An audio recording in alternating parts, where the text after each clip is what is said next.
Thank you once again. I'll start the round table presenting you the participants.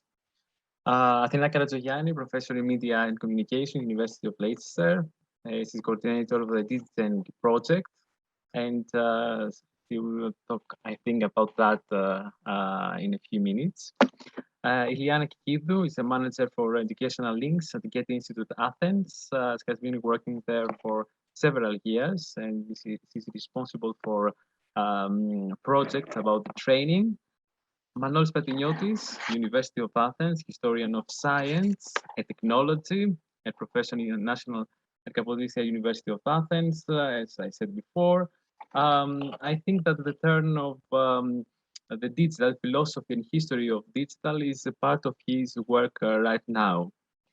Prodromos Siavos, he's currently the head of digital innovation at Onassis Cultural Center, senior researcher fellow at the Media Institute of University College London. I think that you are going to talk about the AI project, the very interesting AI project in Onassis Foundation.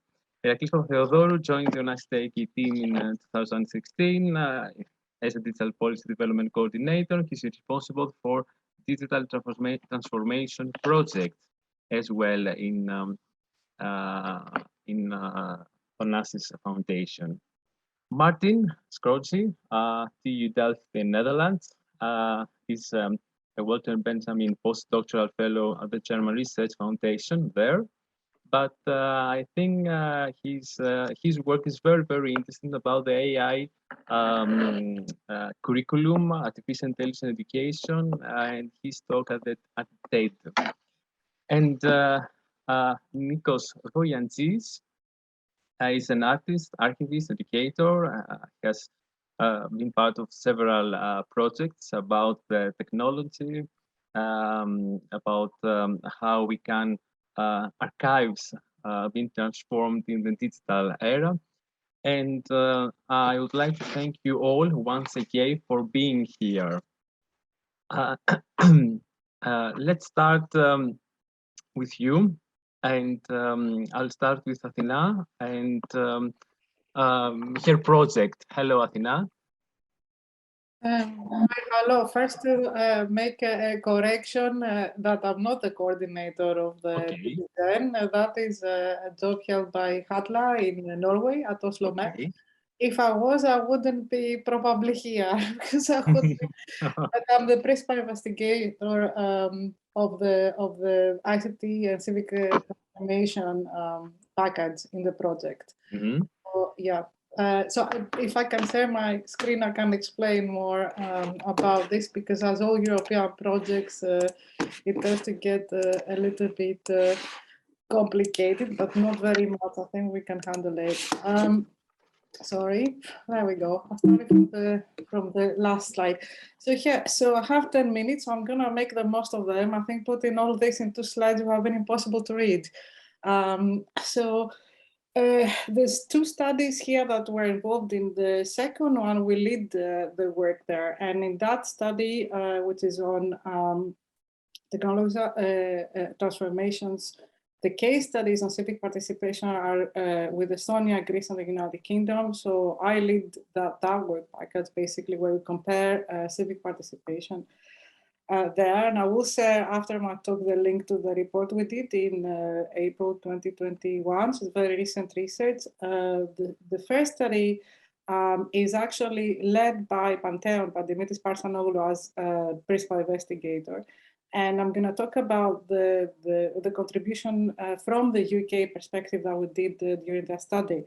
So in that 9 to 15-year-olds, ICT and leisure were interested in everyday practices, the fusion of digital and material space, offline-online hybridity. Also, what kind of social interaction, social skills acquisition we see among children and young people, and whether there's intergeneral communication like today. So we did 20 interviews in each country, and we did, so there's like 5 countries involved in this. So in the UK, I'm going to talk about the UK experience of this. And then there are like several other stages. We're doing 30 diary apps where children download an app and then they give answers for a week duration. And then there's a capturing Minecraft play for 10 of these children. So there's other stages that we're doing right now that I don't have results for, but I'm going to talk about what I do have. So in the interviews we did in the UK, it's very interesting how clued up, I would say, and how awake and aware the children are about online and offline behavior. This is some quotations here about how they see this space and they understand that people are different, more competitive, more snarky, more whatever, right? And some example that really stood out for me from one interview was a child that said, well, this person is nice and polite at school, he's a very nice guy, but when we are in his world on Minecraft, because it is his world that we're in, he becomes more dominant, more aggressive, and more all this kind of stuff. So the questions of power, they understood very many things, and also that when people are online, they might vent their sadness, when they're not around adults. Another interesting thing is that they love playing roles. I mean, one of the kids told me, well, there was a pandemic. What else am I meant to do if I don't go online and pretend to be somebody else, right? So it's like this variety, especially during the pandemic, socializing online, especially the kids that didn't have mobile phones became very important because they started talking to each other through the games that they were playing.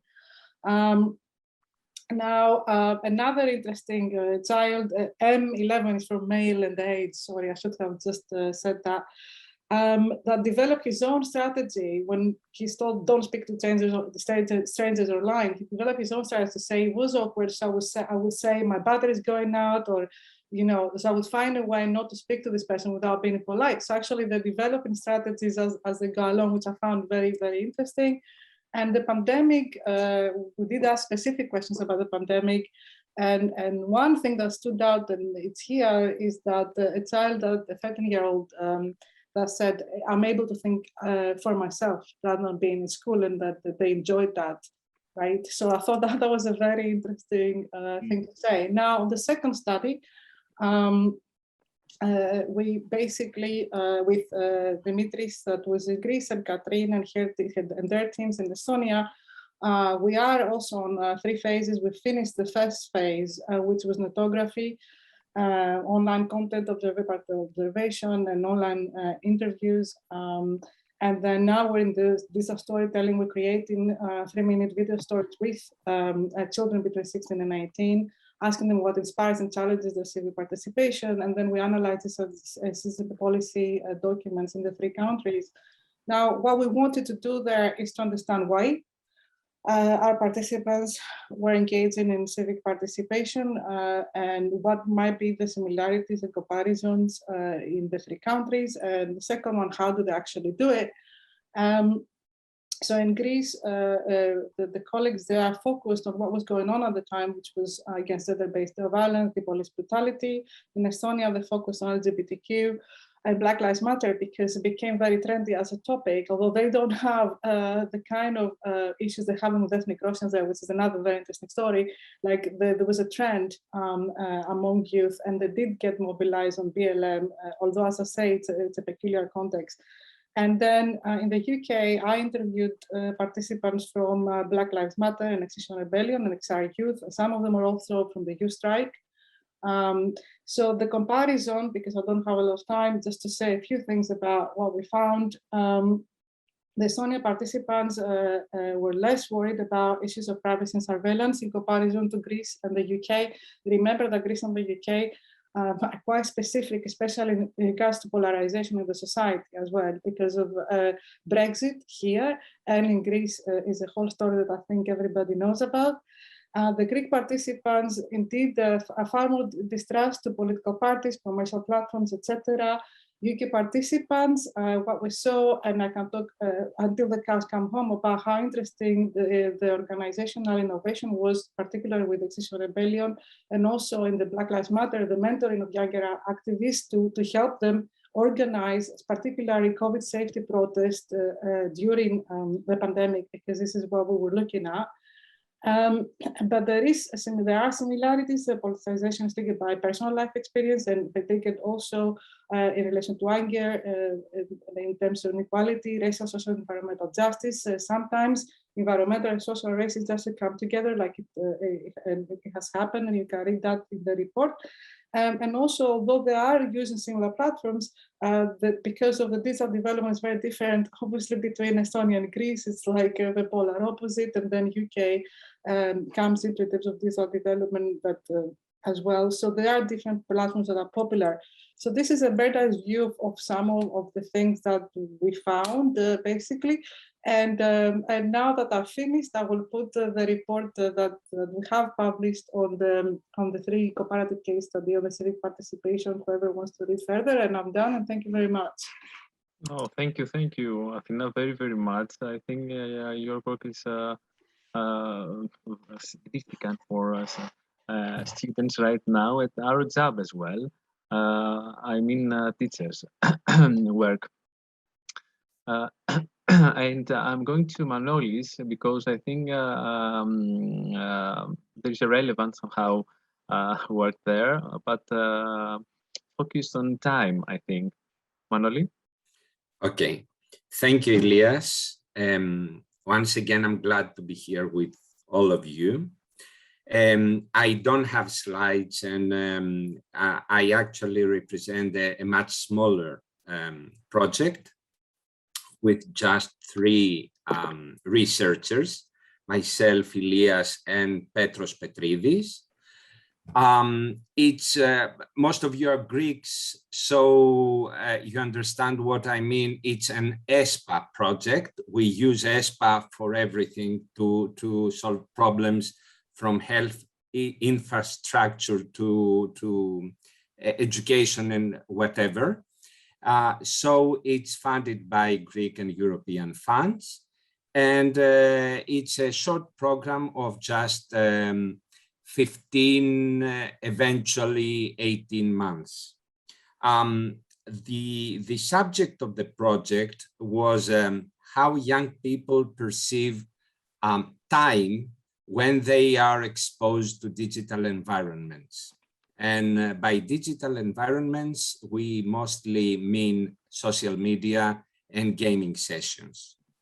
So we tried to find out how this perception of temporality changes for those young people from 13 to 16 years old when they spend time in these environments. The way we proceeded was to organize interviews, participant observation, and some workshops, which means that we brought together some of our informants, and we asked them collectively the questions we had prepared, and they allowed them to interact with each other in order to produce their answers. In the end, it turned out that this last approach, methodological approach, was very productive because we drew many interesting conclusions for this, from this interaction. Of course, interviews also were very useful and very telling about the first-hand experiences of these people.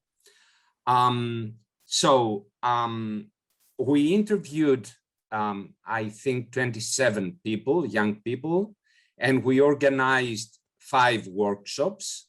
Some of them were directly in classrooms, and we had to do with pupils of mid-high school ages, and we collected the answers, we recorded some of the interviews, and so on. So the point we made in the end of this research was that the notion of temporality is, as expected, very different in the digital space, but it wasn't actually as expected. I mean, we started the research expecting that time would be specialized, as we usually say, in the digital sphere, but this wasn't actually the case. I will say more in what will follow in the questions. I mean, but we concluded that one important thing is that young people develop new skills to handle, to come to terms with time. They have to come to terms with various temporalities which run in parallel, and those people develop new skills. And we older people are not familiar with these skills to jump from one temporal framework to another. So we tried to focus on these various temporalities, what we called polychronia, and to see how these people can handle the various frameworks. I think that one important dimension in our research was gaming, because gaming is a very, very immersive experience, which in the end is an educational experience as well, because people communicate, people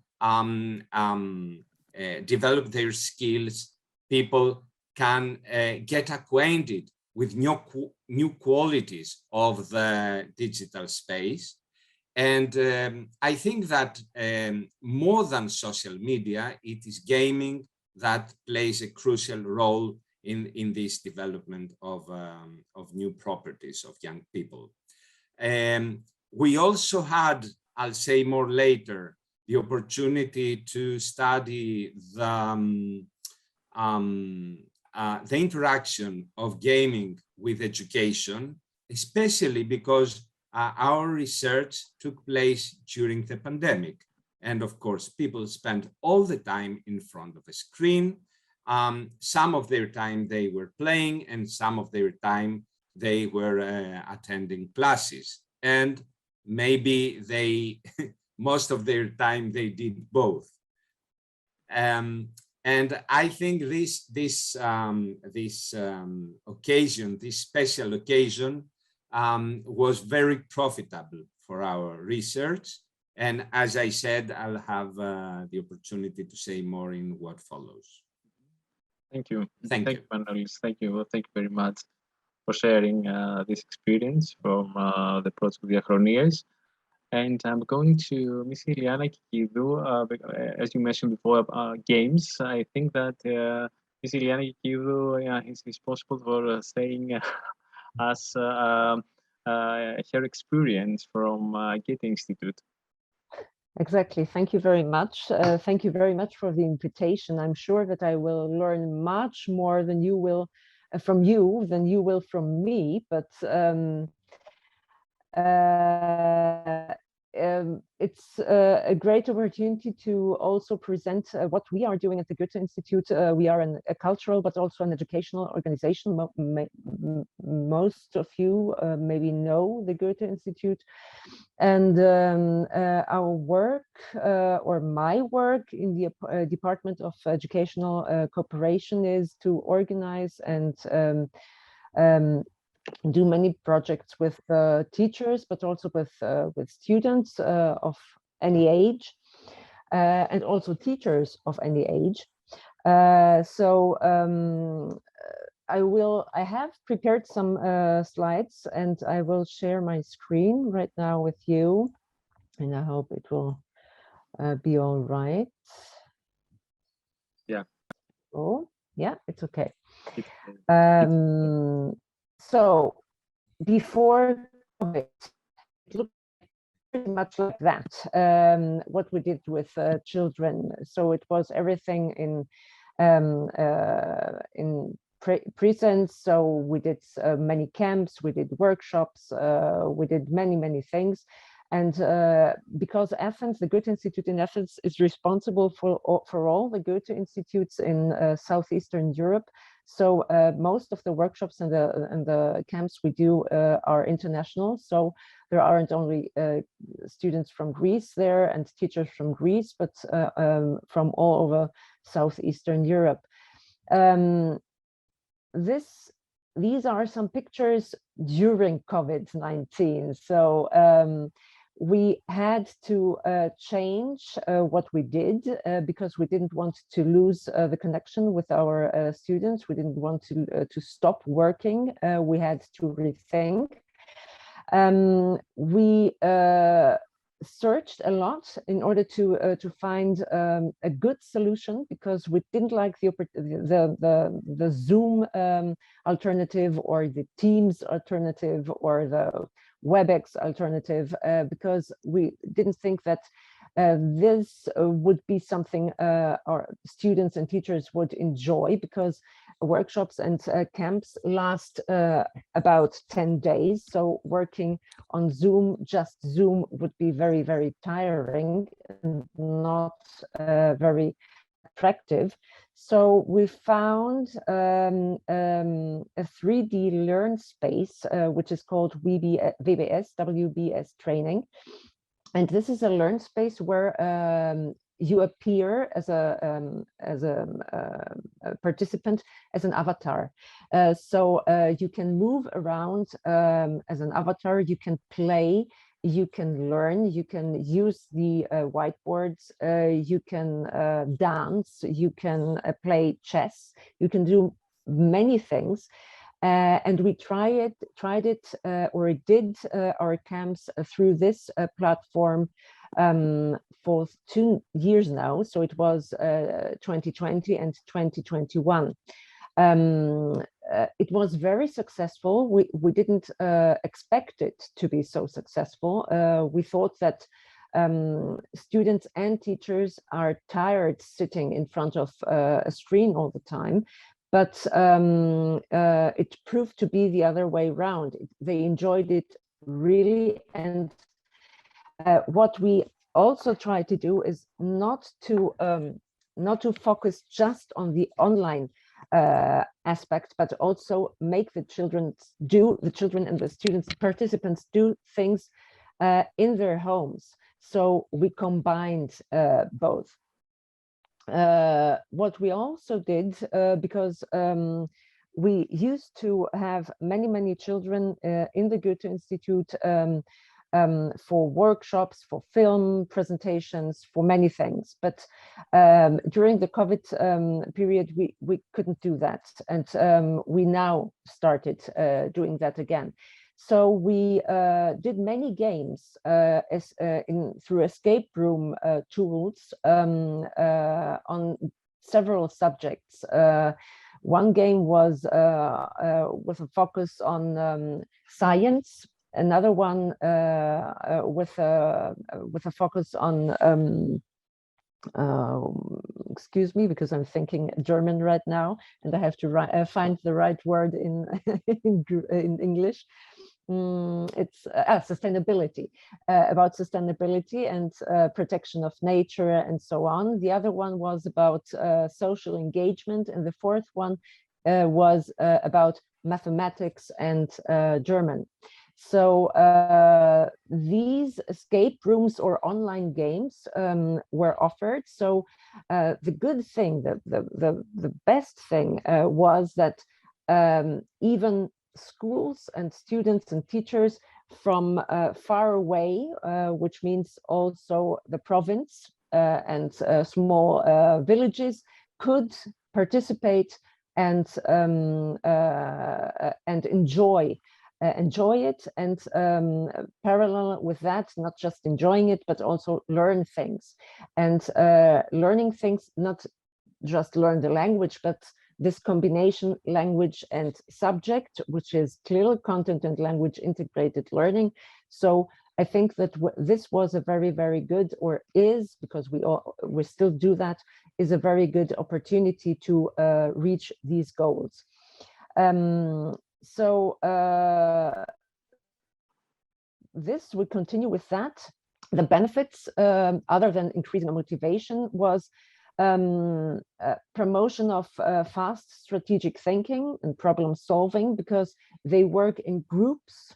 They don't work on their own. They have to work in groups. They have to work together. They have to cooperate, which is very important. Internally differentiated teaching is possible. Reading skills and practical thinking is promoted. Engagement. And of course, they realize their progress. They realize some kind of achievement. So we thought that these things were very, very important. Drawbacks. Time, because the production of these games need time. And if we also try to do workshops or trainings with teachers and show them how they can do it themselves, produce a new game, online game for the children. But the feedback we get is we don't have the time for that. So one drawback is time, but we still think, and we try to do that, to inspire teachers not to work by themselves, but to connect with each other, build small groups, and do this in small groups, so they can share the product, and they don't have to do all the work by themselves. And what will the Goethe-Institut do after COVID-19? We will combine. We will combine because we think that we can't forget the digital work. We can't forget the digitalization, because it's part of our lives. It will be part of the youngsters. It is part, and it will be. So you can't forget it when it's about education. So we will try to go on like that. Of course, we are also happy to have children again and teachers again in our institute and work with them live, but we will continue with that work. So that was it. Thank you very, very much for that. I'm going to Πρόδρομος in Iraklis. Let me share my screen for a second. Let's go to artificial intelligence. And we try to make it as interactive as possible. So since there are the two of us, let me just 1 second manage to share it. In the meantime, while Πρόδρομος is sharing his screen, I am currently without power because we are in a world with AI, but seeing AI as an essential network, it also makes us notice when it's missing. So when Facebook is missing, when power is missing, that's when things get rough. Πρόδρομος, please go ahead. I think you can actually see now the screen. And both of us are from the Onassis Foundation, and my daughter Dione is with us today, by the way. This is an educational activity. So what we do at the foundation is a wide range of activities related to education. Onassis Foundation has 3 non-profit divisions. It has education, it has culture, it has health. And we think education is something, and that's our approach, which is enmeshed in all 3 pillars. And in that sense, we decided today with Iraklis, and I'm head of digital innovation of the group. Iraklis is coordinating all the work happening at Stegi, which is probably what you know most of. And when we were to discuss what are we going to discuss about, what are we going to show you today, we thought instead of showing you a traditional educational program, which by the way, we do quite a few of them, to actually talk to you about an exhibition we did this summer at Pedion Tuarios at the Central Park in Athens. And the exhibition was titled You and AI. And it was an exhibition that, as we said multiple times, it wasn't so much about the AI part as it was about you. So the question is, how can we structure an exhibition that actually talks about artificial intelligence in a way which makes it intelligible? So in a way that is understood by everyone and at the same time is entertaining. And this kind of challenge that we saw in the exhibition is the challenge we see in all our educational programs. So how can you talk about a subject which is quite complicated in the simplest possible way? And I think that's what we did. That's what we did, Diony. So 1 second. That's what we did with the UN AI exhibition, and this is what we want to do also with educational programs. So I'll pass to Iraklis to pacify my daughter. Of course. So perhaps later on, Nikos Voyagis can also get into more detail. But in the meantime, when thinking about designing the educational programs around these actions, we thought, okay, what are the core elements that AI consists of? And this is, of course, debatable, but let's say it's databases, it's algorithms, and then interpretations. So starting with databases, we began with material that the Onassis Foundation has been taking care of, such as the Onassis Library or the Gaddafi Archive, or several years of cultural material from the state archives. And then for the interpretation, we eventually work with artists and educators to try and see uses of AI that are different from what we see in our daily lives. And this was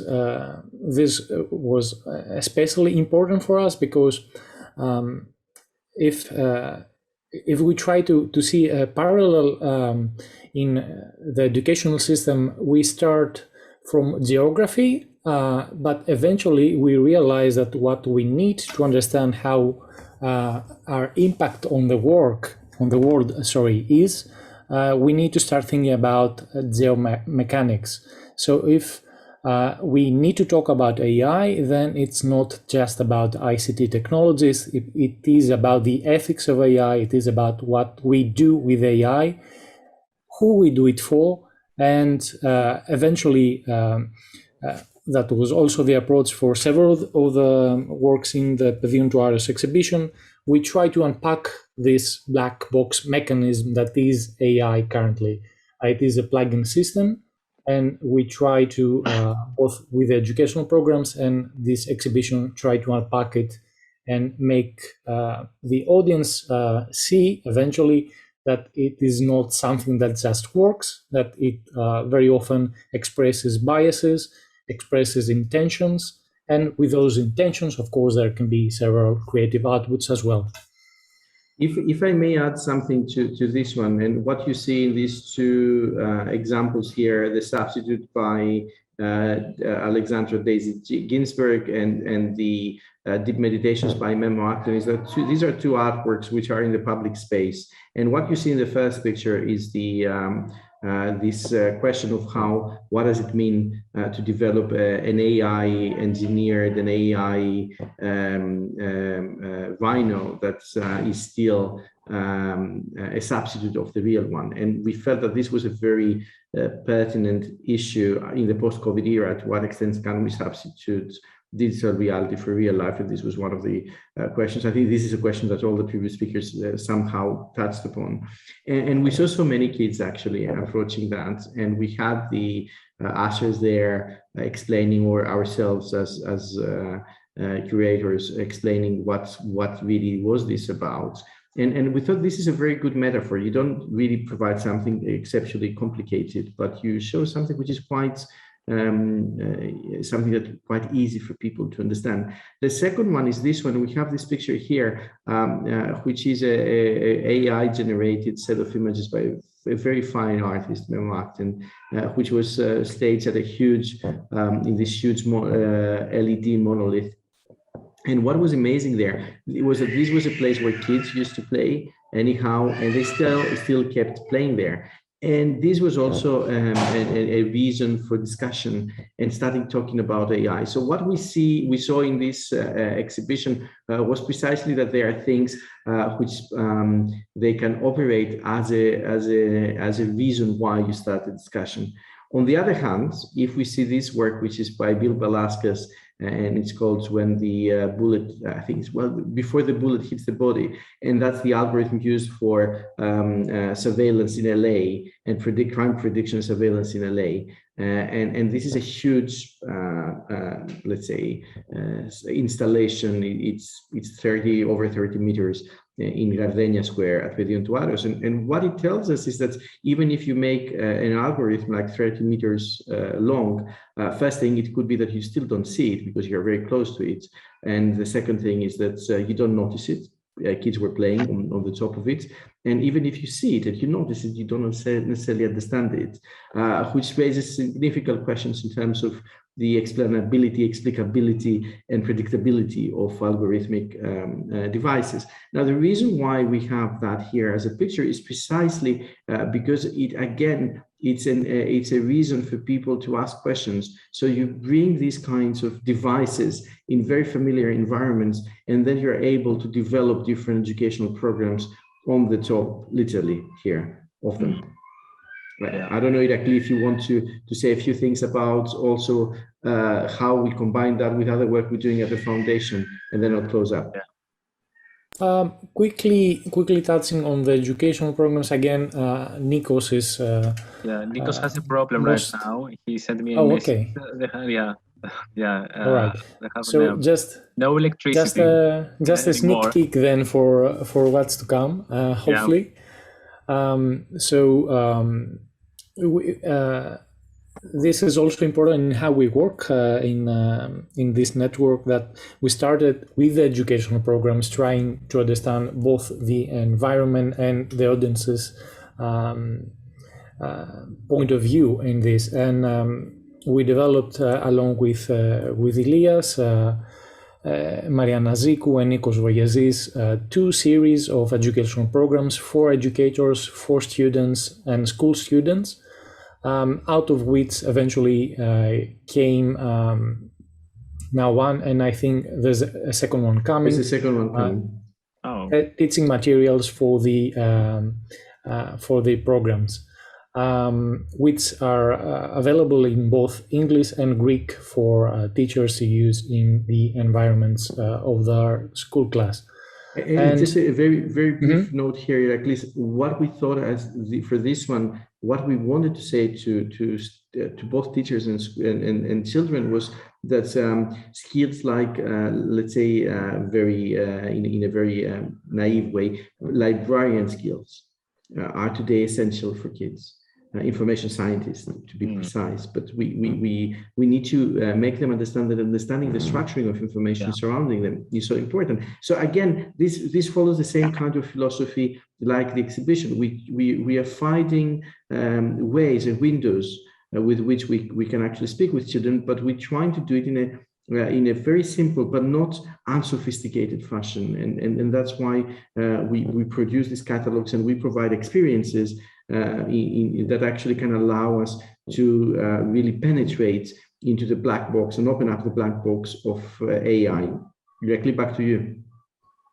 Not much to add here, but just wanted to give again another example of how we think about such underlying technologies as something that is very distant. And of course, we no longer burn coal in stoves in our home. And of course, there's a lot to say about who is we and why we don't have to do that. And we eventually come to realize that what the impact on the environment is after so many years, because we transfer the effects of all this power making somewhere else. And it's pretty much the same with AI. If we detach ourselves from how AI is being created and being part of our lives, we eventually see the results in the future. And I'll be sharing a couple of links as well in the chat room here.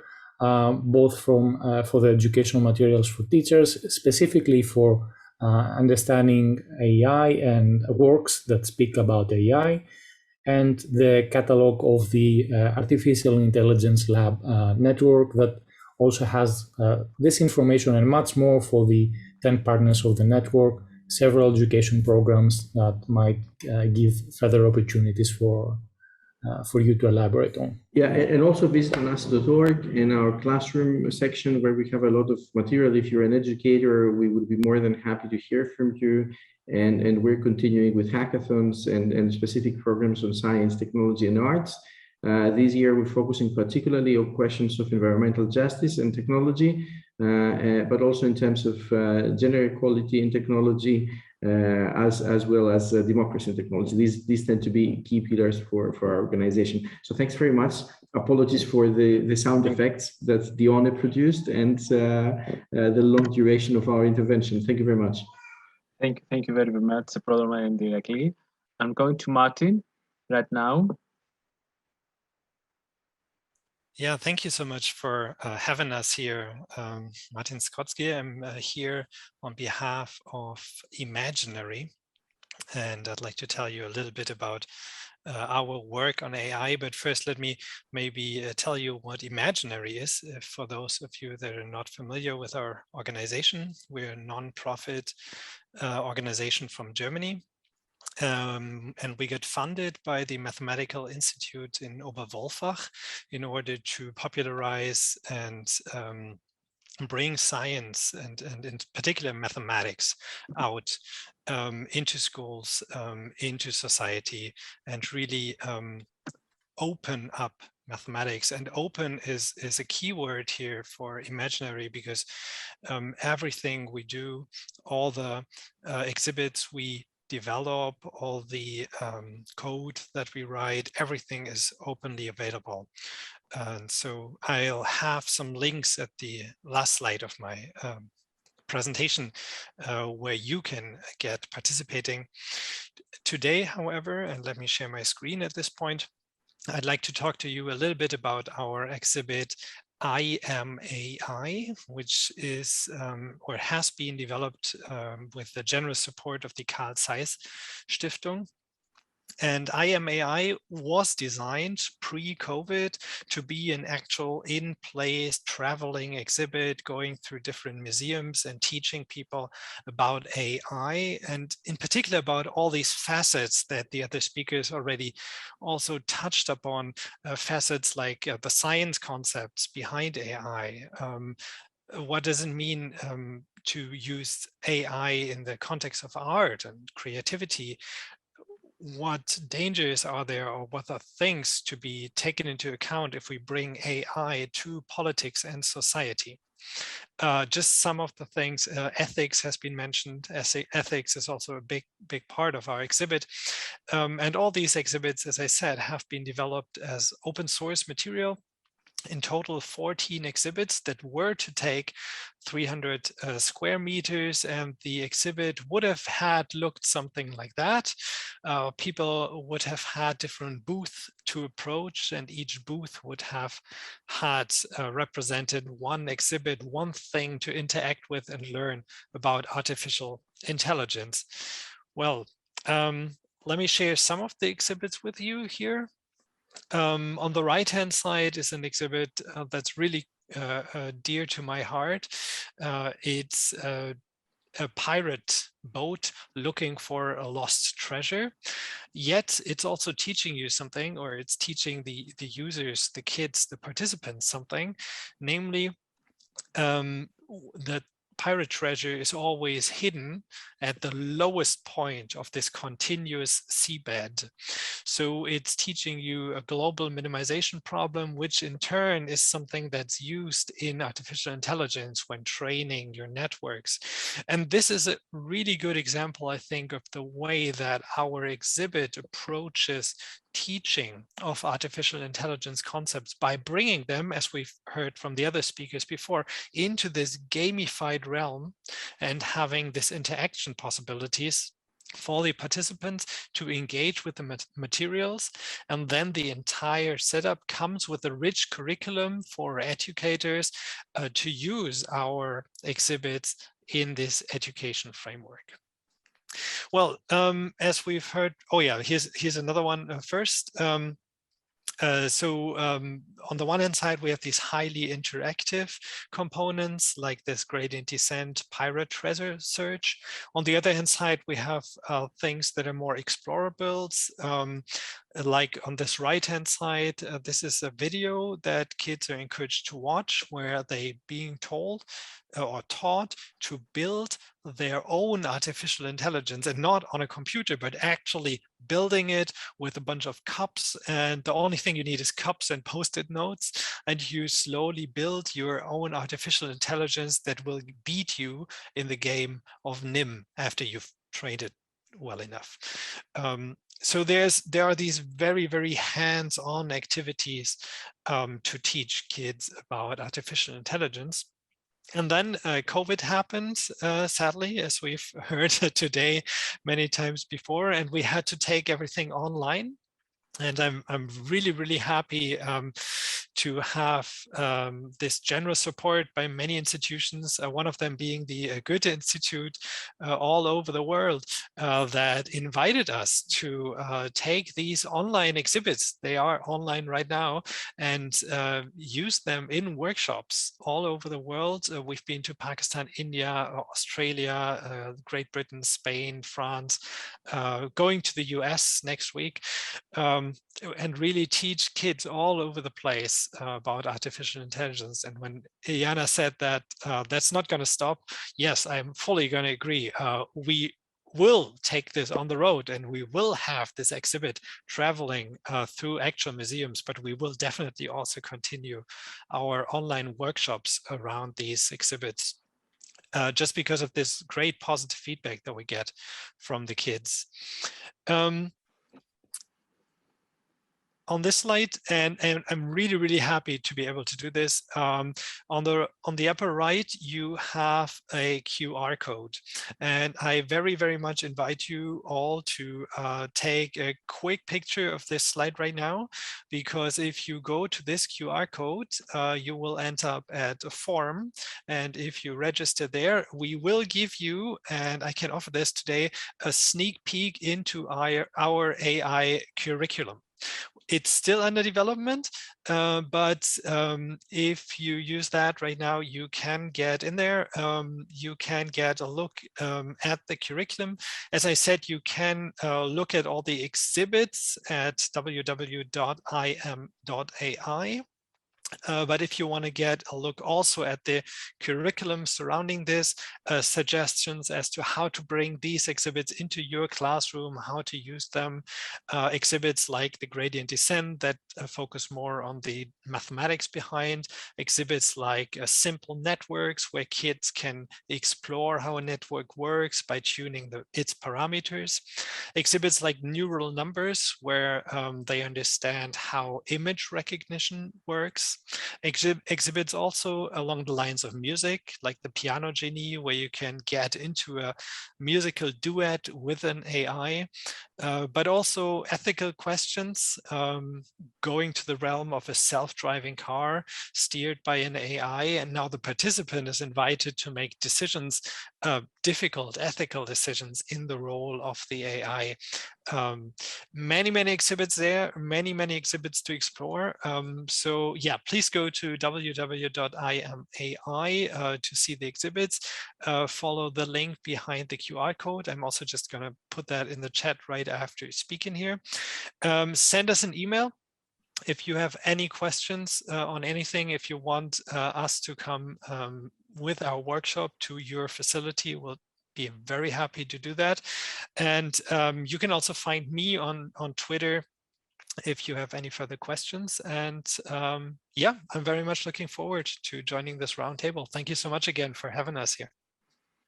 Thank you very much, Martin. I cannot see Nikos anymore. He mentioned to me that he has this specific problem with electricity right now in Athens in general, I think. Let's start asking you some questions and talking about all these very, very significant things we just sent and mentioned to us. Let's start about digital games and how do you feel that there is an impact on learning, and how do you think about students, and how do you feel that they can engage with the content, the game content?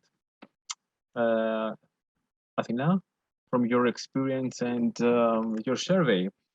So yes, so just to make a clarification that I don't work in education, right? So I work in digital media most of the time, and I PhD in politics. So it's quite specific what I'm interested in that way. I think that from the interviews you did so far in the UK and what I've heard in other 4 countries in the study, that especially because the pandemic moment, I think is crucial here in the sense that things that would have taken a decade happen in 3 months, right, around the world in terms of the digital. And that this by default created, I think, opportunities, as one of the participants says, to study on their own, to explore on their own as well, and create, so that created autonomy, but also I think the various strategies of coping with being online for a long time. For instance, a child told me, look, I know that I get a migraine when I'm online. My sibling, my sister doesn't, but I do, or something like that, right? So in terms of digital well-being, there were issues that the kids were coping with, and their parents. I mean, there was a child that said, my mother is addicted on social media and I'm trying to get her off them, this kind of thing. But also in terms of opportunities for learning and socializing through the digital games in particular, it created important opportunities for socialization that would not happen anywhere else. I mean, in the cases where there was no access to parks or there was no school and whatever, right? On the other hand, so kids stayed in touch because they were online and played karaoke games, played all sorts of not just digital games as Fortnite or Minecraft or whatever, or Roblox or whatever. The other issues that were very interesting for me in particular, as I said before, was some of the, let's say, their understanding is quite more advanced than I expected in terms of taking initiatives, of understanding who they were online, playing games with who they were, pretending that they were like a novice when they weren't, hassling people, other kids, but also questions of power. They had an understanding of questions of power, which I didn't expect. That was very clear. And also there were children that were even in the age between 9 and 15, which is the one study, right? That was not explicit about citizenship. You had quotations about wanted to get involved in political events, in all these hashtag things. They were already alert or wanted to be in touch with the country of origin, because we made an effort to have children from migrant backgrounds or that they came from a wider community. There were kids that had some form of disability, like dyslexia, for example, and they talk about how they can create WhatsApp groups or like specialized groups with people that have a similar condition or whatever else with them. And that was very interesting because it creates a unique opportunity to do this kind of thing. Now, the other thing that was discovered that was not finished there, because other people have other exciting things to say on the subject, is that they seem to think, and other children, because we did also an event where we invited a panel of young children from the Diana Award here in the Princess Diana Award charity here. And they were saying, look, it is the companies. And because the government doesn't, I mean, I've lost faith in the government, won't do anything about it. It's the government, it's not the school. When I'm bullied, it's not the school, it's these companies that need to be more. So there is an awareness for these kids that these companies are actually, let's say, holding their future hostage, in the sense that they spend so much time there, and that they need to get their act together, essentially. And we saw that in particular with the Facebook's recent scandal, and because I work with Facebook's digital citizenship group, and there is this like greater effort now to do things in this area of citizenship. So this is what I would say, like broadly over this. Thank you. Yeah. Liana? Yes, about game and learning. I think that in the COVID situation, I think that we don't have to be so much afraid, I think, about letting the children sitting in front of a screen. I think that and spending time there. I think that it's a great opportunity in this crisis we had to realize what difference it makes to introduce AI or gaming in the learning process. So we really have to do things about that. And I really also think that things are happening. Things are happening from the side of the teachers, from the schools, from you all, but there has to be also something happening from the side of the politicians. I mean, the Ministry of Education and so on. So things have to be more easy in order to do things what you all described here. So, and what we are all together trying to do. So there has to be some change in, or rethinking also from the side of the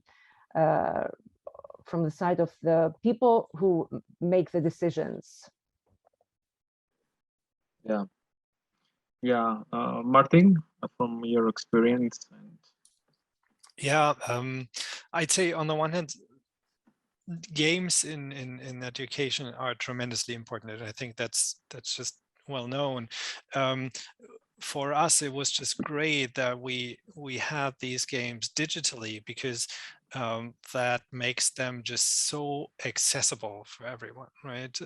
In our previous workshops, we would go into schools, we would bring boxes and things, and that's just absolutely impossible during a pandemic, where, as we heard before, the only access to people is via Zoom or other software along these lines. So having these digital games available was the only means, in a sense, to have interactive workshops.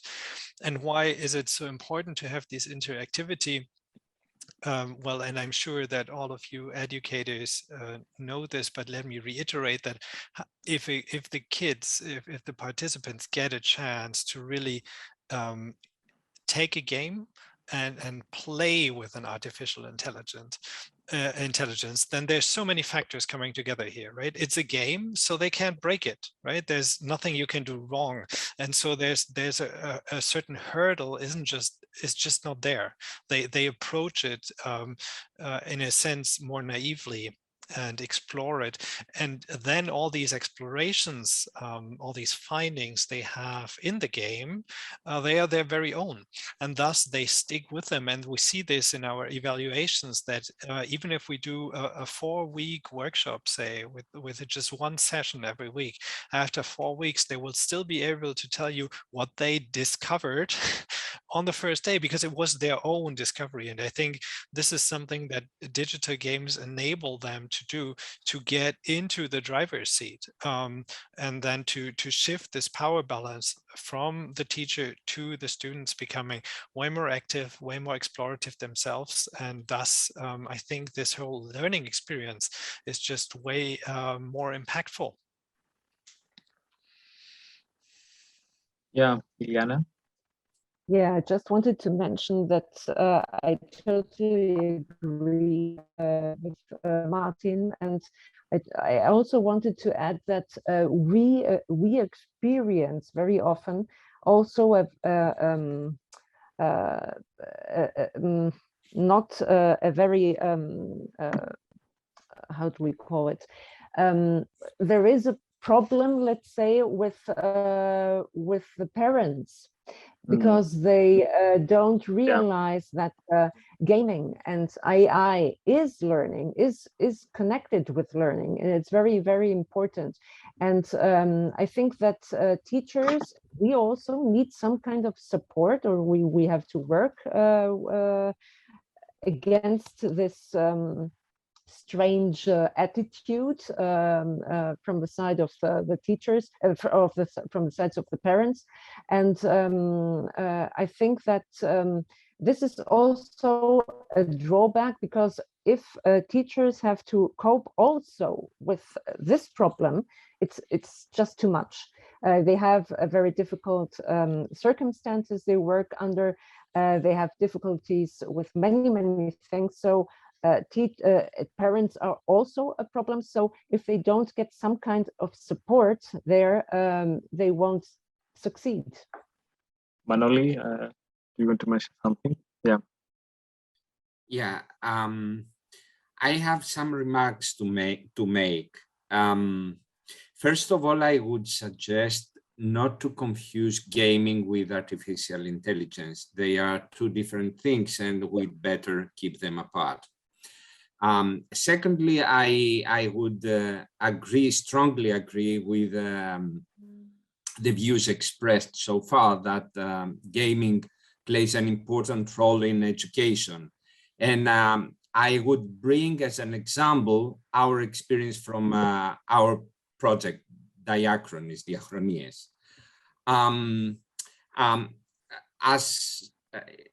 As Elias knows, we focused on historical games and tried to see how they affect the historical education, how they affect the way young people learn about history, about the past.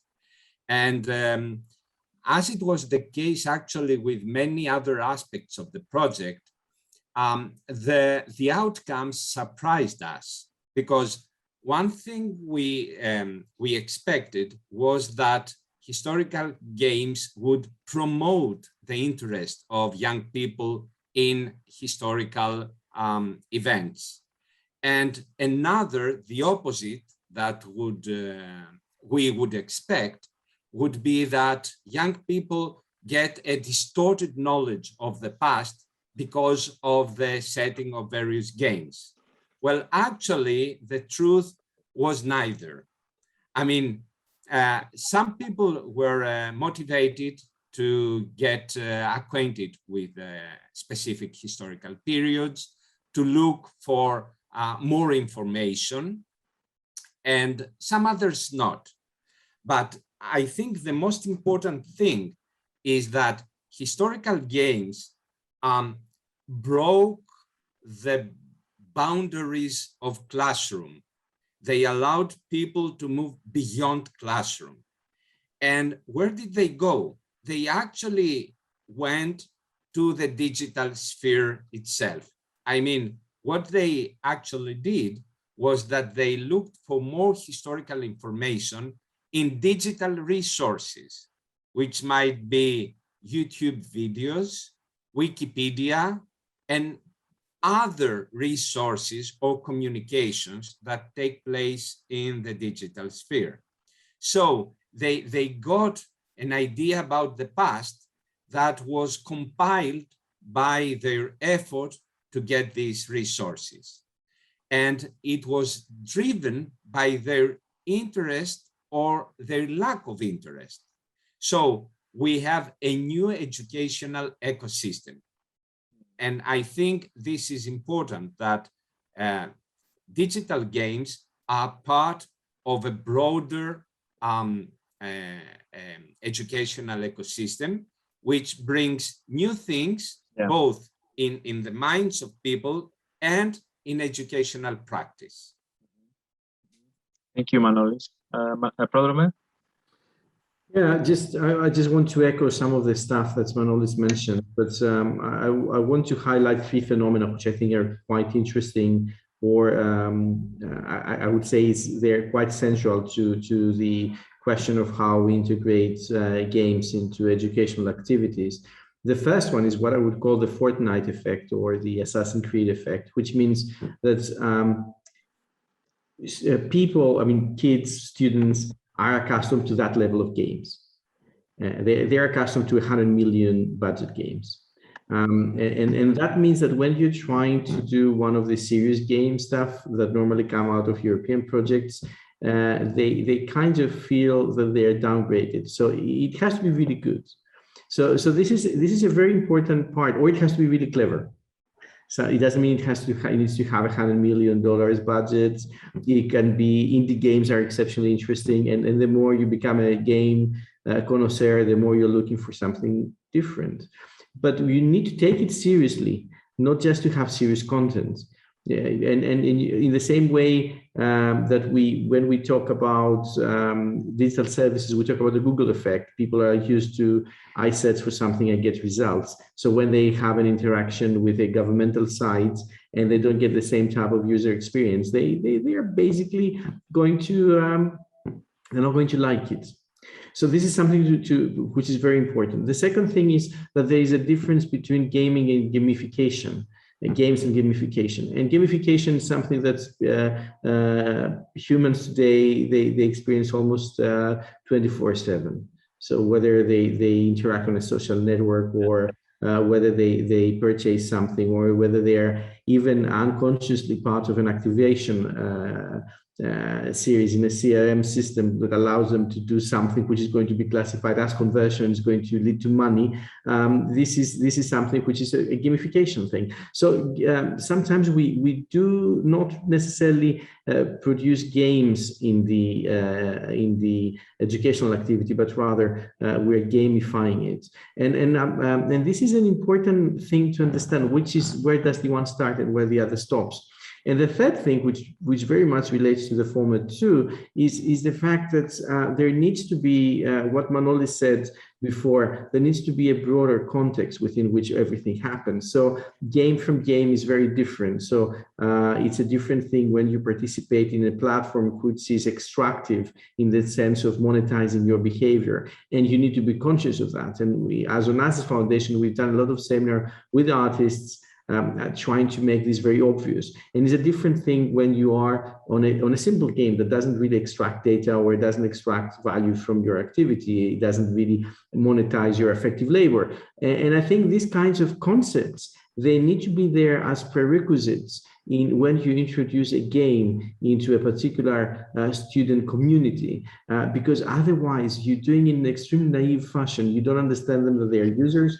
You don't really offer them a game, or you mix up game and gaming experience. And finally, you don't make them conscious of the extractive capacities of certain gaming platforms, which they need to understand, because otherwise they suffer from a lot of the harms that platforms actually provide. So this is this kind of literacy is necessary. So that's my sense. So back to Elias and Martin. Thank you. Thank you, Prodrome. And last comment from Martin, because we have to follow the program. Sure. I just wanted to contrast that a bit, because you will surely find that we are not $1 million company. I wish we were, but and yet I think what's really important, and I just wanted to underline this here, is what you said, that a game happens in a certain context, in a broader context. And I think if you wanted to have an educational game that teaches about AI concepts, say, it does not have to be a multi-million-dollar. But it has to be clever. It has to be clever. It has to be well made, right? But what I want to emphasize here is that you don't need to somehow acquire a multi-million-dollar budget to start it. It can be a very small project that can still be extremely educational, that can be made by a small team in like a week or so, and it can be good. But as you said, right, it has to be this nick of catching people. Tetris, if you see it technically, is not $1 million game in terms of development time, but it's $1 billion experience. So it's important to what I want to highlight is respect the student, because they are not banal. They have a great level of sophistication in what they expect, and what their product experience and user experience is really up there. It's much higher than ours. Yeah, completely agree with that. I'm sorry to interrupt you. I feel the pressure now, because later on in a bit we have a couple of presentations of the games we developed in the framework of the project for teaching students AI concepts. So I feel the pressure now. Yeah. I don't know. Do we have? I don't know if we have time for. And actually, I think we have exceeded the time. For yeah, I have so many questions, because it's the best team I have ever had in in a session, and I think we have to repeat it in a small conference that we are going to organize the next month. Because I have so many questions right now for your comments and your thoughts, and I don't feel that we have stopped right now to our conversation. And yeah, we have another question from Yorgos Karalekas for the participants. Yorgos. Hello, everybody. First of all, I want to apologize about my bad English. I had one only small mention about games. A very big thing about learning is when a student constructs something, he learns it for a lifetime. So if if you can make games that they can be developed by the children, or they may be constructed and enhanced by the children. So if they think that this is something that they build it by their own, I think that it will be much useful for them. Thank you very much. Thank you all for your presentations. I really wish we had more time for further discussion. If the participants have any questions, please write in the chat box. But I think maybe it's time to go to our next presentation from Vanessa Camilleri from the University of Malta, who will be presenting the Learn-A-Merit project and will be talking about the significance of AI and ML education for students. Hello, Vanessa, welcome. Hello, welcome. Thank you for being here. Thank you for a very interesting roundtable discussion that happened, and to all the presenters that were before me. I'm here to today present the Learn-A-Merit project, and I'll share my screen now. Okay. First of all, this is the Learn to Machine Learn project, and I'm here speaking on behalf of the whole team making up this project, including Professor Yorgos Yanakakis, who's here tonight, and there's also Marvin Zamita, who's also here, but we'll be talking with him in a short while about one of the games. So my name is Vanessa Camilleri, and I would like to thank you for being here today. So what I'd like to do is take this opportunity to present a short overview of the project and why we believe in this project. Well, first of all, Learn to Machine Learn was born out of a need. And I think that this need has somehow emerged throughout the projects that we have seen presented tonight, but also throughout the discussions that have been happening. We are seeing children grow up in an era of artificial intelligence. It's not just a buzzword. They don't even know it yet. It is there. They do a Google search, there is AI there. They use Siri, they use Alexa, that's AI. They play games, there is AI. They're on social media, there is AI. All kinds of apps and applications collecting big data, algorithms using face recognition, Amazon using personalized recommendations, Gmail finishing off their sentences, games they play with using AI in so many forms, and so much more. So children are already working with AI, and so are we. And yet when people are asked what is AI, they can't really say. They know it's there. Sometimes people associate it to what they see on movies, a robot maybe, and it stops there.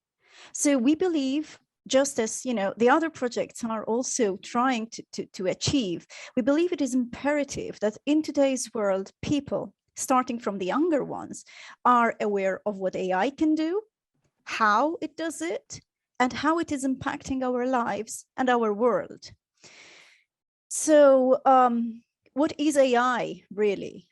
Now, there are people who have already described AI in certain terms, but AI is a branch of computer science. The goal of artificial intelligence is that of creating a machine or a system that can function intelligently and independently from human intervention.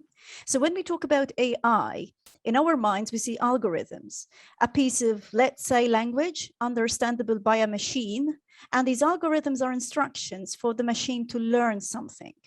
Now, it can be a simple algorithm where the machine learns to identify a cat, for example, or a very complex algorithm where the machine learns how to create original art, like we saw, or an original music composition.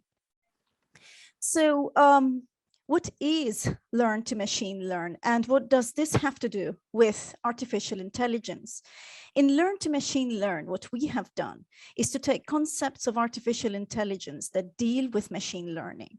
That is how a machine learns. And we teach about these concepts through games. So in reality, we are not talking about just playing the games, but more about what's happening behind those games.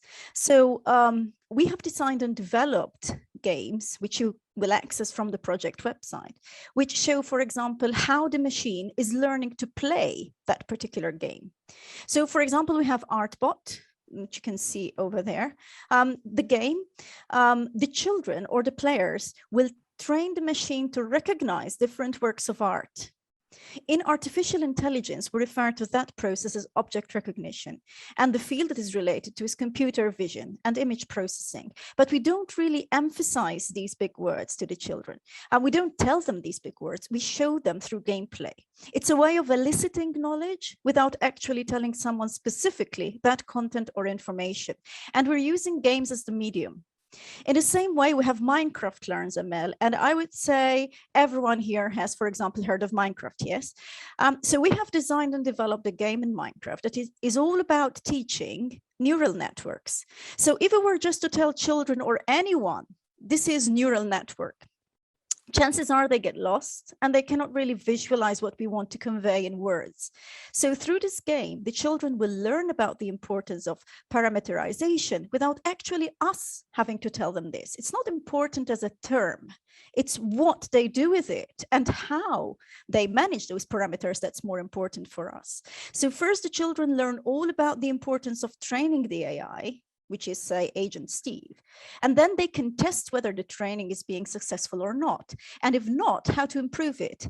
It's another form of active learning where the children themselves are guided into constructing their own knowledge or their vision of how AI is working. The third game is Super Meatbot, and it is another game in the Learn to Machine Learn project where the children can actually teach the bot, the AI, to play a game and obviously win. So once again, they need to train the AI, and the AI needs to learn. In this game, we teach the concept of reinforcement learning, or rather learning by reward or punishment. And if you do something and you fail, you learn not to do it again. And this is how this particular AI learns in this game. So this brings us back to our project, Learn to Machine Learn. It is a 3-year Erasmus Plus strategic partnership in the field of education. The project is therefore about AI literacy and how to address it to an audience of primary and secondary children using games. Besides the games that the project has designed and developed, the consortium has also developed a toolbox, and it includes a more extensive list and information on how teachers can use the games. In fact, there are additional resources that you can access through the project website and make use of as teachers. So once again, the goal is this: AI. We want to teach concepts of AI without necessarily having, to build up the whole issue of particular terms and terminologies in AI. So we're using the medium that children like, a medium that is fun, a medium that the children know about, and a medium that children are familiar with, to be able to teach concepts underlying what AI truly is, what it can do, and how it does it. Thank you very much. That's all from my end for this part.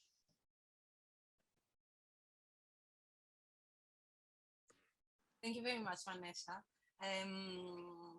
We'll go straight to the next presentation because it's mine and Iglia's presentation about the teacher training and educational material. And we will follow a little bit Vanessa's presentation. Let me share my screen.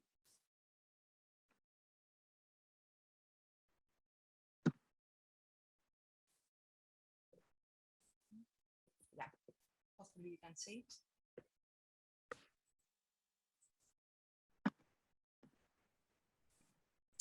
Well, if we want to introduce students, if we want to introduce AI concepts and machine learning concepts to students, if we want to implement AI education and literacy in the classrooms, we need to consider several factors. For example, we need to consider the educational material for supporting the students and the teach their educational material available. If not, we have to develop it to support the educational process of the students. We have to consider the existing curriculum, whether and how AI literacy and AI education and educational activities concerning AI can fit into existing curricula, and how we can develop new curricula on AI education and literacy. I think Martin mentioned we have developed a curriculum, which I'm very interested in seeing. We have to develop a community of practice of teachers, practitioners, educators, and all the relevant stakeholders for the exchange of expertise, good practices, and maybe problems or challenges. Well, one of the most important factors involved in the process is the teachers. If we want the students, especially in formal education, to develop their AI literacy, we have to make sure that the teachers are familiar with the subject, they have all the supporting material they need, and they have been trained to teach about AI and machine learning.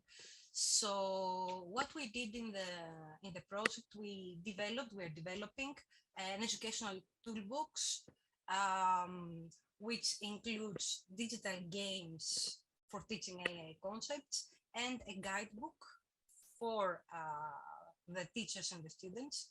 And we are also running teacher training workshops. And a teacher training workshop is coming up next week, actually. This is a small announcement, a 3-day workshop course for teachers, Monday, Tuesday, and Wednesday coming. We'll be posting the links later on.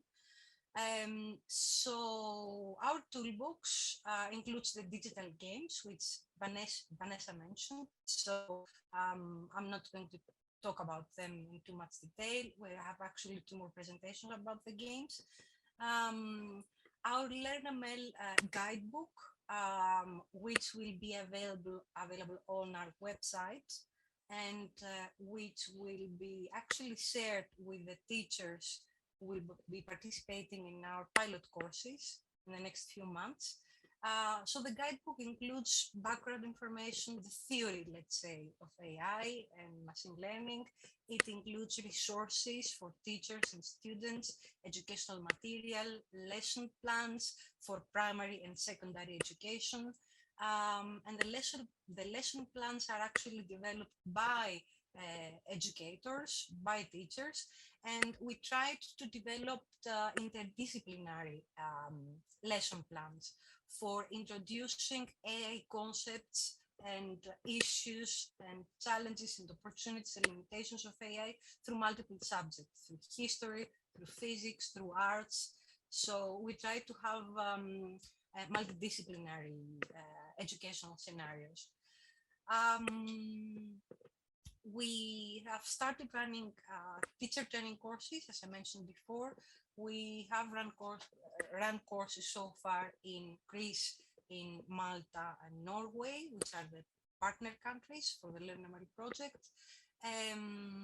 So in the framework of this project, we try to introduce concepts of AI and ML, and also run more interactive workshops with the teachers on the design of educational activities for the classroom. So we designed these courses. First of all, they had to be online because of the COVID restrictions, all these courses we have run so far. This, I think we all know, has limitations, but we also realized that it allowed a larger variety of teachers to participate. So the participation of the teachers in these workshops, in these courses, was quite high. It was a very good surprise for us.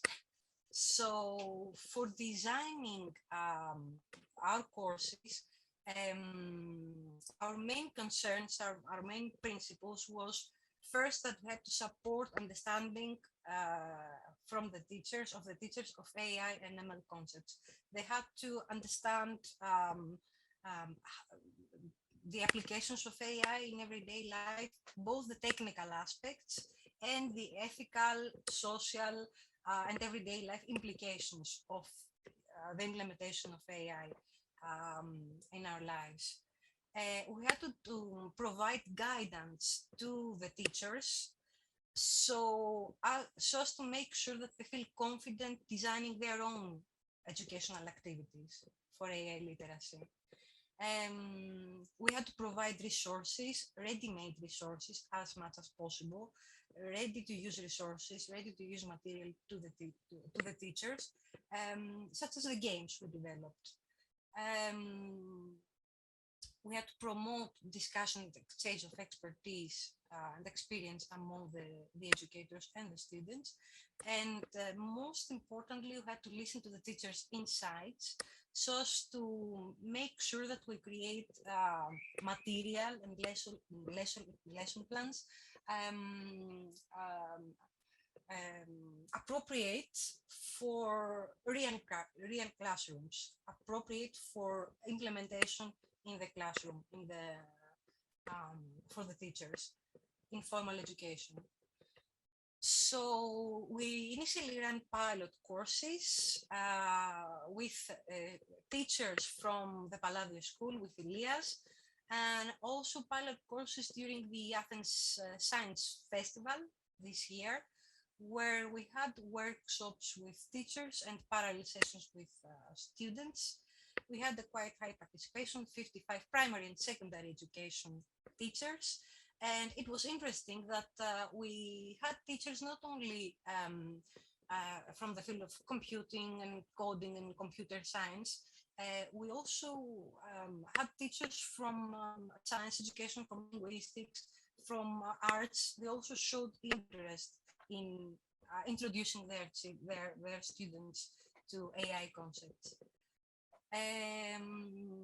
So the content of these courses is, well, we explored the perceptions of the teachers initially on AI so as to adapt the course based on their perceptions and their experience with AI. We presented the theory, the theoretical background, AI applications, definitions of terms, the technical aspects, and also the social aspects of AI. We played the games we developed in the framework of the project, and we adapted existing educational scenarios.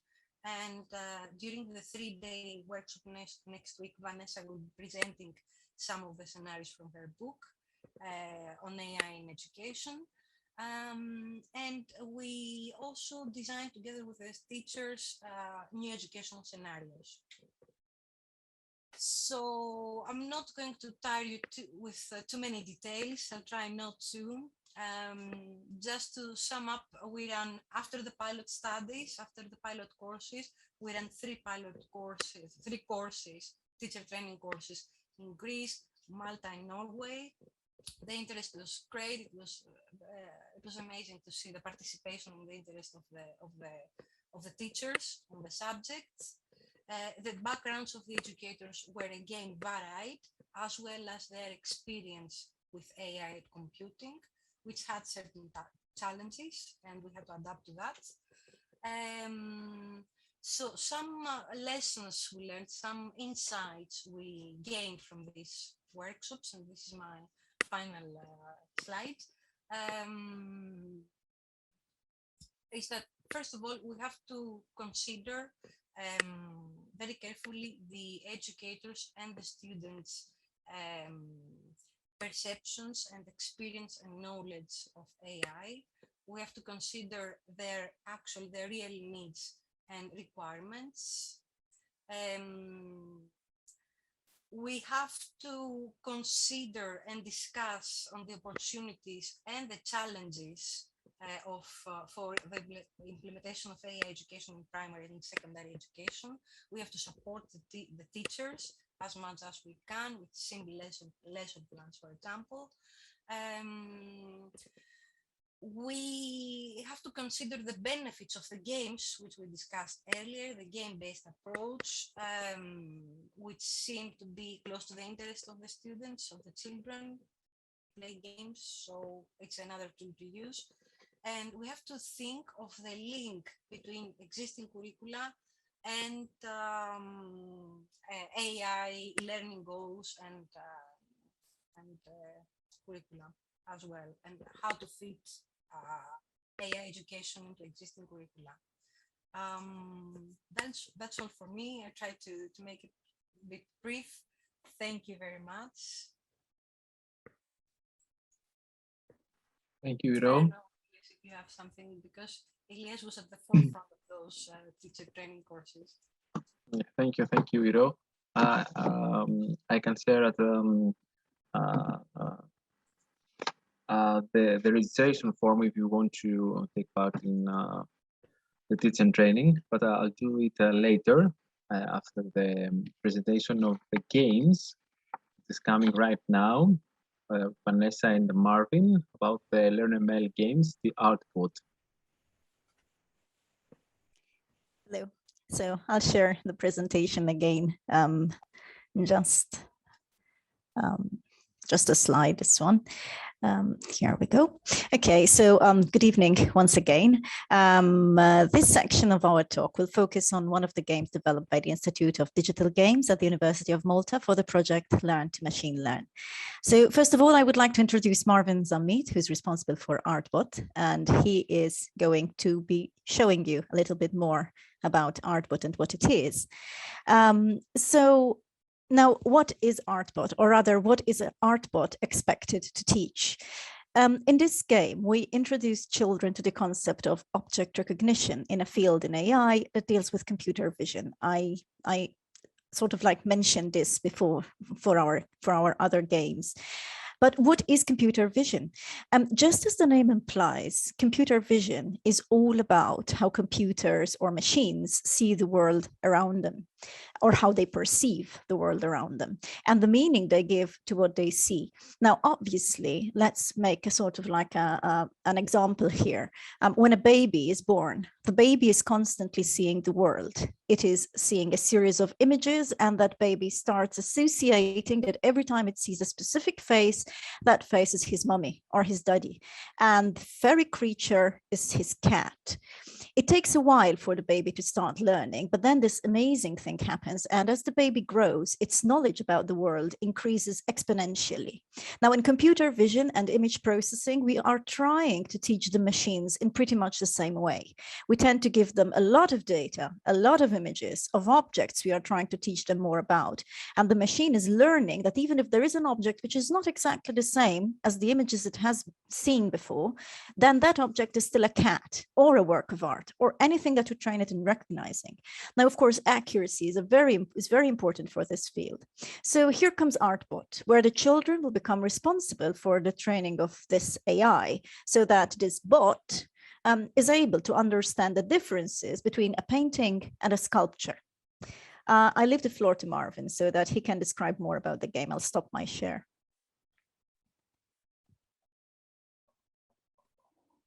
Hello, everybody. My name is Marvin Zamita. I'm a PhD student at the University of Malta and a researcher there. I have been part of the team and the lead developer on Artbot. The game design was carried out by Iro, Elias, and Doriana. So I cannot take credit for the entire game myself. But as Vanessa correctly said,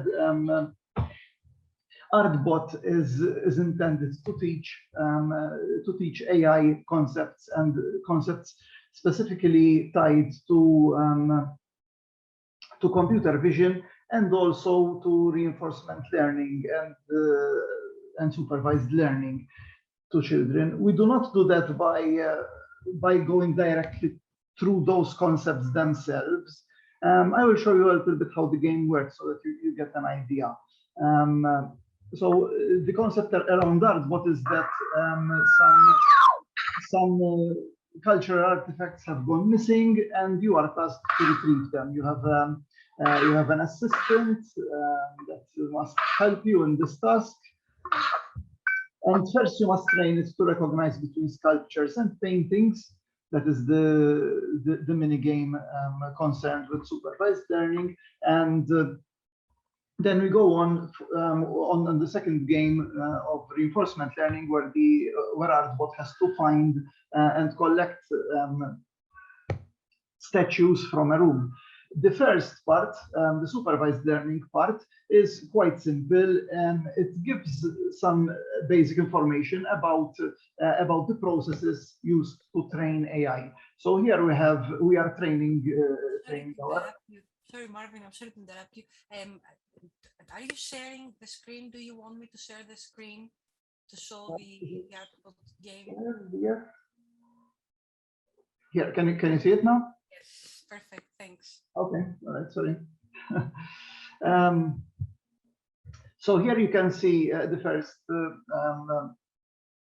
first mini game, where the students have to start classifying a set of training images. They select whether the image is a sculpture or a painting by swiping left or right. The interface is simple, and here we emphasize on letting the children do what they want, really. We are not enforcing that they put a statue in the sculpture category. They can also mislabel it as a painting, for example, and vice versa. We can continue doing that on a small training set.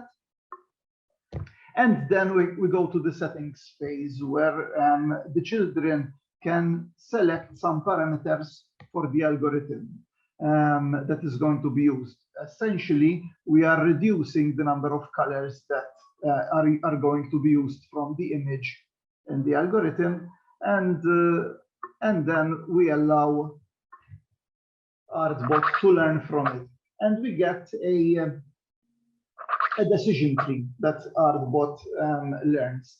Now we have also an info button up here that allows people to go into more details about how it's working in the background. But what we wanted to do is we wanted to allow kids to try out different things and see how it works. So they can go back, change settings, or relabel the items in a different way and see how that affects the learning. So we are not really teaching how the algorithm works.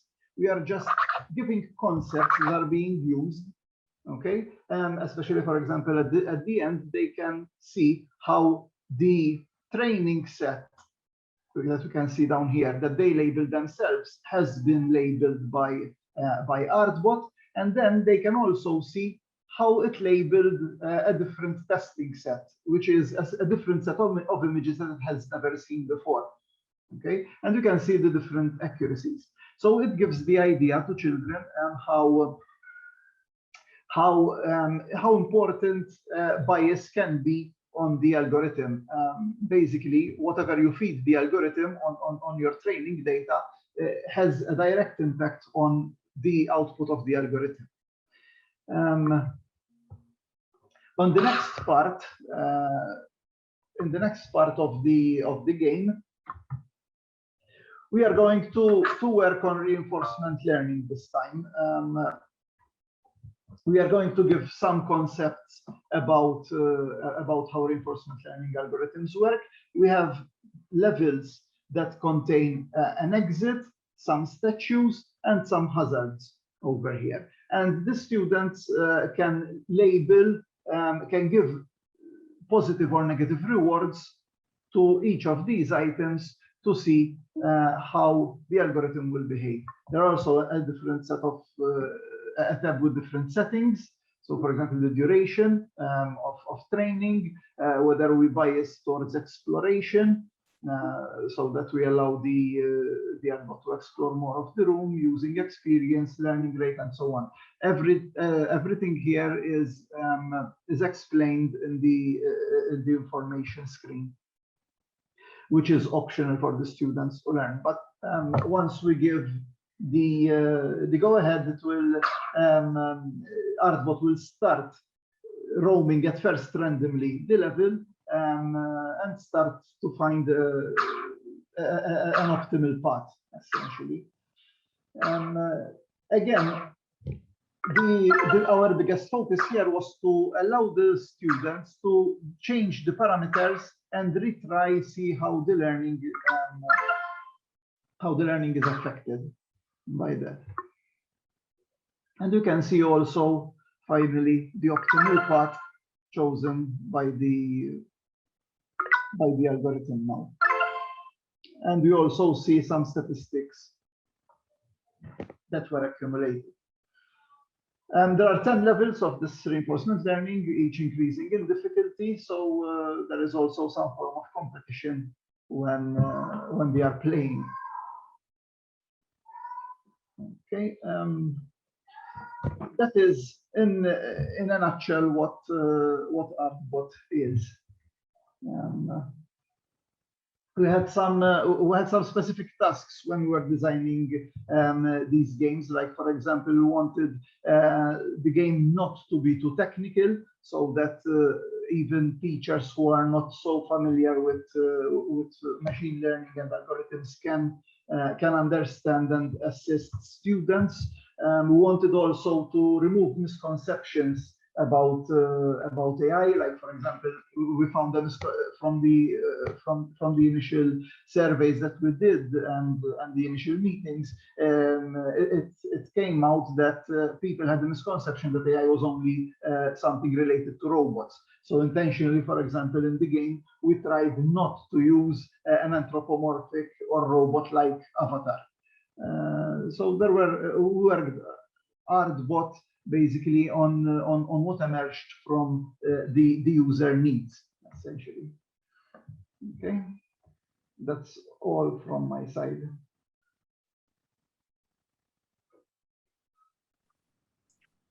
Thank you very much, Marvin. Thank you for presenting the Artbot, and Vanessa as well.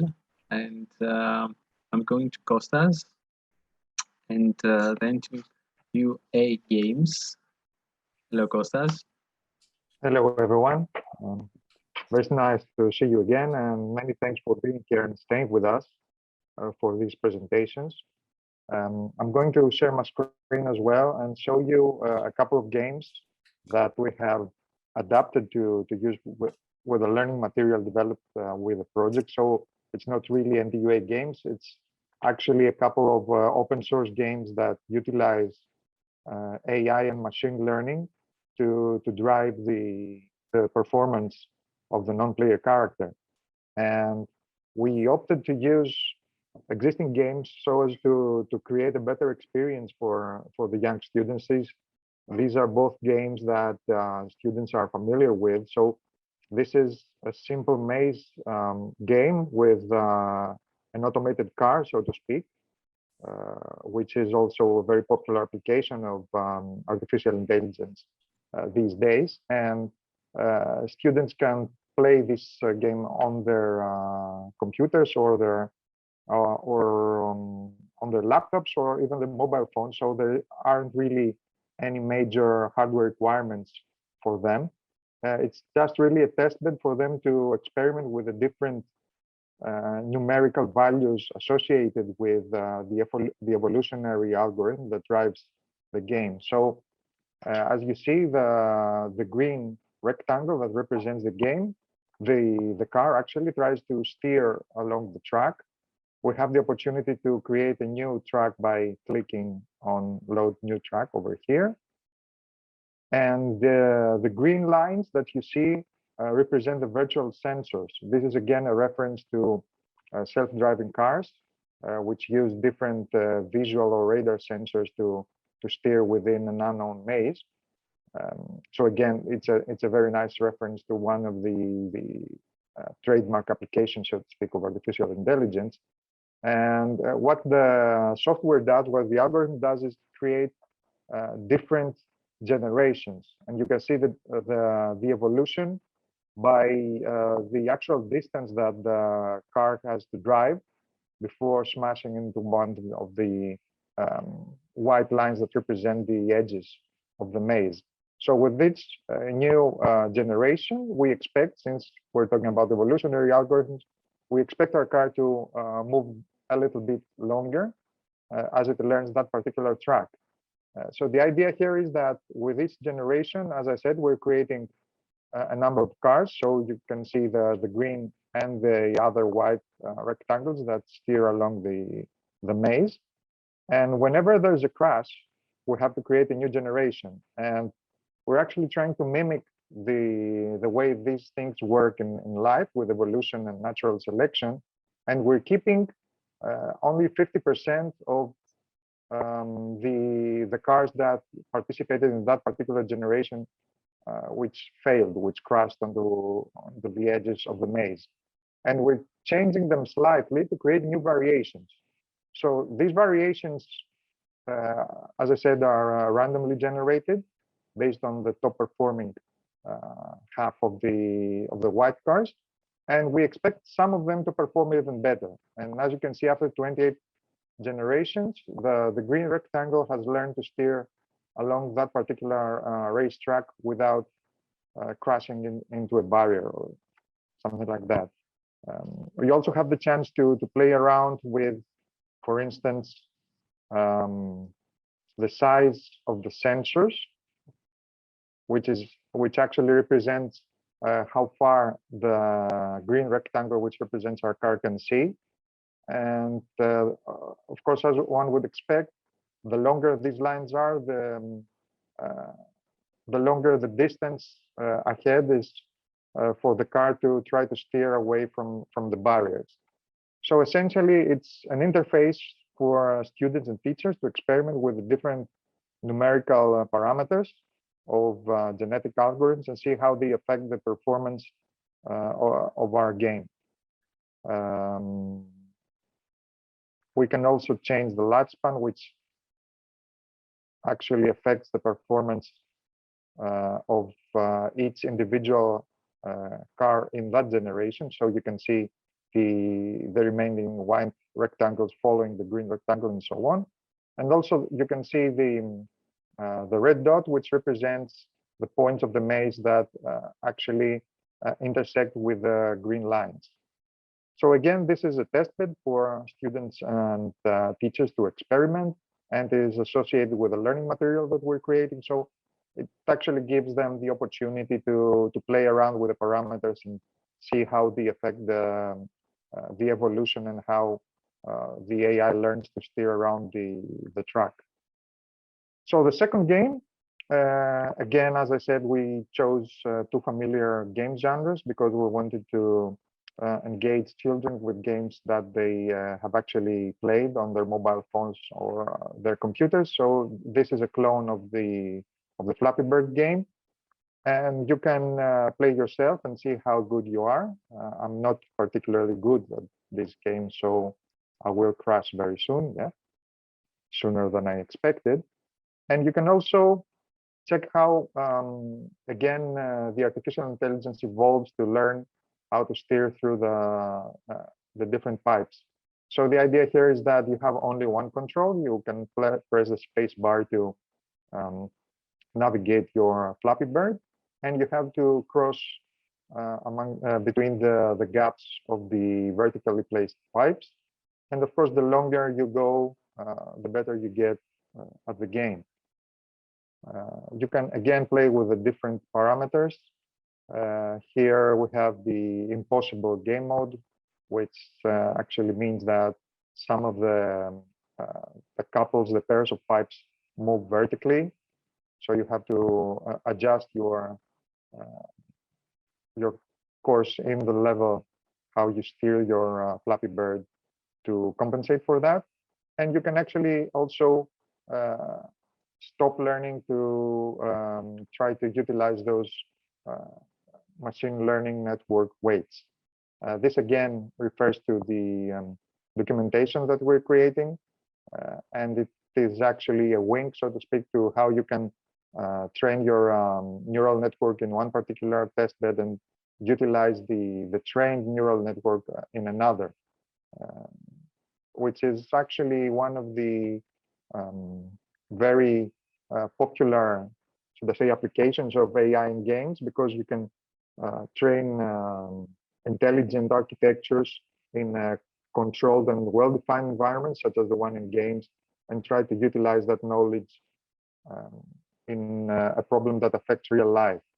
I should think that this way of thinking is more closely related to the car maze game, this one, and see how you can train self-driving vehicles or self-driving robots to find their way within an unknown maze.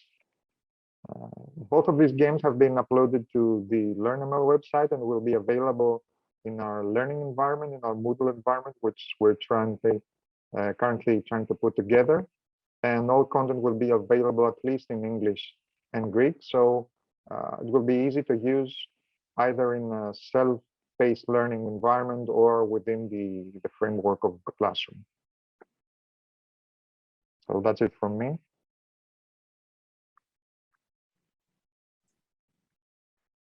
I'd like to thank you very, very much the participants of the roundtable, Athena, Iliana, Prodromo, Irakli, Manoli, and Nikos for being here today. Thank you very, very much. I'm glad